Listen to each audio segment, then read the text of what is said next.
L'évangile de Marie a été découvert dans le codex Akhmim, au Caire, en Égypte, en 1896. Il n'a pas été rendu public avant 1955, date à laquelle il a été publié en raison de la popularité de la bibliothèque de Nag Hammadi. Écrit en grec et en copte, le codex de l'évangile de Marie est daté du IIIe siècle et du IVe de notre ère. Il a été écrit en grec et en copte. L'évangile de Marie est mentionné dans les écrits de certains des premiers pères de l'Église, dès le IIIe siècle de notre ère. Dans la seule copie connue du texte, il manque 10 pages entières, dont les 6 premières. Il est donc difficile de parvenir à un message global, cohérent et homogène. L'évangile de Marie-Madeleine s'appellerait plutôt l'évangile de Marie, car la Marie mentionnée dans l'évangile n'est nulle part spécifiée comme étant Marie-Madeleine. Dans le Nouveau Testament, il y a 6 femmes nommées Marie, dont 3 ont joué un rôle important dans la vie de Jésus. Marie, la mère de Jésus, Marie de Magdala et Marie de Béthanie. La tradition veut que la Marie à laquelle se réfère l'évangile de Marie soit Marie-Madeleine.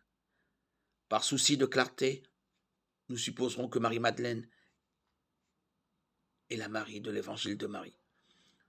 Certains ont inventé une théorie du complot, imaginant un conflit entre le christianisme patriarcal incarné par Pierre et le vrai christianisme incarné par Marie. La Da Vinci Code pousse cette théorie de la conspiration à son paroxysme en décrivant l'Église chrétienne comme dissimulant la relation entre Jésus et Marie-Madeleine et niant la nomination de Marie à la tête de l'Église. Le problème de cette théorie du complot est qu'elle n'est absolument pas étayée par des preuves, pas même dans l'Évangile de Marie. L'Évangile de Marie n'indique nulle part que Jésus a désigné Marie comme chef de l'Église chrétienne. L'Évangile de Marie n'indique nulle part non plus que Jésus et Marie ont une relation amoureuse. L'Évangile de Marie n'a pas été écrit par Marie-Madeleine ni par aucune autre. La Marie de la Bible ne correspond pas à la Marie enseignée dans l'Évangile de Marie.